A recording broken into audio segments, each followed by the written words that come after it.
Hello friends, in today's video I'm gonna be walking through how to mute notification for specific chat in Messenger. But before getting started this video, make sure to subscribe. How to do it?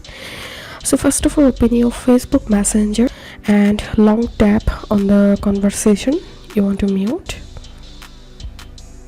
and tap on mute notifications. You can select mute message notification. Also, you can select mute call notifications, and if you want to mute call and messages, then select this last option and tap on OK.